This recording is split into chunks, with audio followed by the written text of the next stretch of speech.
Oh, hi, friends. Doc South here. I just watched a video. A friend of mine, Anthony, has been posting a video about. I guess in the video, some poor guy in suburbia. It looked like a suburb. He's burning some weeds that are along, kind of to one side of his back porch, his patio. And he's lit a fire and the weeds are burning. Trouble is, it's a bit of a windy day. And all of a sudden, the fire from the weeds spreads to the bushes, which spreads to more bushes, all about this far from the house. Yeah, pretty soon, that's a wall of flame. And he's running back and forth. He got one of these little kitchen, the ones they have for stove fires. He's spraying it. Looks like he's spraying whipped cream on the fire. And nothing, he got a little bit out, but boy, nothing. It's getting bigger by the minute. And now he's running back and forth, filling I guess like a soup pan with water, and he's throwing that on the. And he's doing the best he can, but he's running back and forth. I guess there's audio to this, but I don't know. I thought it was a little too early in the morning to hear a bunch of cuss words. So I, and of course, lucky for him, he had a brick house. Okay, brick side. Trouble is, he had a roof, right? And boy, it wasn't. It was getting pretty close to the roof. Especially if the wind was blowing to where it was going off the trees and heading for the house. Luckily, it all got put out. Okay. And of course, I'm sure he probably sat somewhere and had himself a drink afterwards. That or maybe had a few before he pulled that stunt. I don't know. But the whole time I'm watching that, I'm thinking, oh, yeah, I was gonna laugh about it. And I got to thinking, "Man, maybe I should shut up." I think I've had cases of been there, done that as I'm looking at this poor guy's pickle. And when the video was over, I just shut everything off and I thought a minute. And I came. Something did come to mind. Let's see. Trying to think of the town. Oh, Route 6 up in north central Pennsylvania. Oh, I wish I could. There was. I wish I could think of the town. I can't right now.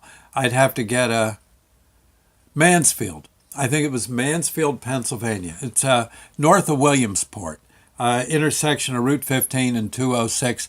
If you go to Route 6 and travel about 2 miles west of the intersection, there used to be a dairy there, a well-known dairy, a brand of milk you'd recognize, and I don't think it's there anymore. And I think it's not a dairy. The building's still there, thank God. But yeah, but one day we were when I was a Boilermaker. Oh gosh, this was years ago. We were working on the boiler that serviced the dairy, and we had to be in a hurry because evidently it was their only boiler. And dairies need steam and lots of hot water and such to clean things off. And so hey, come on, you guys, will you get it? What do you? Yeah, okay, all right, we're working on it. And we finally get whatever chore it was we were doing done, some godforsaken chore, and we were buttoning up the boiler. And you do that with these like cast iron lids that actually close from the inside to the out. Right. It's like putting a lid on a pot, but the lid is inside the pot. There's like a little bit of a wedge. You got to work it in, and then you pull on it and put pressure on it so it pulls. And yeah, and so the whole thing closes onto the shell of the boiler, and the steam won't escape, which would be a very bad thing if you were in the boiler room. Okay, and usually there's these big thick gaskets about twice the thickness of about the same width as say a man's belt, and maybe about 2 or 3 times the thickness. They're usually made of asbestos cloth, and you pull that tight up against the shell of the boiler. the manhole where you had just climbed out. By the way, you make sure everybody's out of there. Yeah, you count noses before you start. Some guy could be in there asleep. That wouldn't be good. Okay, that'd be a horrible way to die. And die you would. The so we've got the boiler buttoned up. We're seems all right. And we had to test the boiler for pressure. Now the boiler normally ran at 80 pounds per square inch, so we had to get the boiler up to, I think it's 1.5 psi, and then check for leaks. So right, 80 plus 40, yeah, 120. So what we did was, what you do is you close the top of the boiler off so the water doesn't go down the steam pipes. Okay, and then you start filling it. Open up the safety valve so the water can get in, okay? Then you shut the safety valve. In fact, you lock it. Yeah, so, okay. And then you start filling with water. Let the air escape, and eventually the boiler's full of water. And then you put the juice to the pump, and you got to get the boiler up to where, if it's normally running at 80, you get it up to 120. Okay, got it? Okay. It's and then what you do is you walk around and you look to see where you were working. Do you see anything leaking? You maybe climb inside the firebox, see if there's any water dripping, and if it's dry, you're done. Let the water out. Tell the boiler operator do his stuff. Okay, the fireman. And well, we're filling up this boiler. We get it full. Okay, everything looks all right. Lock down the safety valve, lock down the steam header, and turn on the pump. Let's get some pressure on this baby. And we're going up to 60 pounds.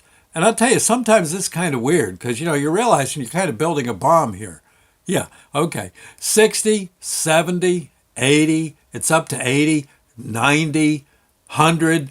And then all of a sudden, all we heard was this godforsaken like that. And I mean whoosh, and it's within seconds, and I mean within no more than 5 seconds, we're up to our thighs in hot water. Right. That water we were putting in was hot. Yeah. Luckily, when the water was coming out of the boiler. Yeah, somewhere there was a leak. And it within seconds, we were up to, like I said, up to our thighs in water, walking around that boiler room, wondering what the heck. Well, of course, you turn off the pump. We're running around, water's going everywhere. I mean, it's like all of a sudden we're under Niagara Falls. And we're, oh my God, what's up? Yeah, you didn't expect this to happen. But luckily, one or two of us had I'm not saying it was me, but one or two of us had a pretty good idea. Open the drain. And we're digging through the water. You know how like if the water's going to part, trying to find the handle that opens the bottom of the boiler up and lets the water go down the sewer. Meanwhile, again, that water, when we were putting it in, was like 160 degrees. Now it's like 40. It's cold in there. And it turns out that when water leaves pressure, when the pressure's reduced, the temperature goes down drastically. Thank heaven for us, because we'd have been in a pickle. We'd have been all scalded from the waist down. Yeah, well, wouldn't have been much fun, especially next time we had to hit the bathroom. It would have really hurt. So we pull the levers on the bottom of the boiler, and the water goes. You just hear this roar going down the drains. You could look at anyone looking down the street would be seeing water squirting up out of the out of the sewer.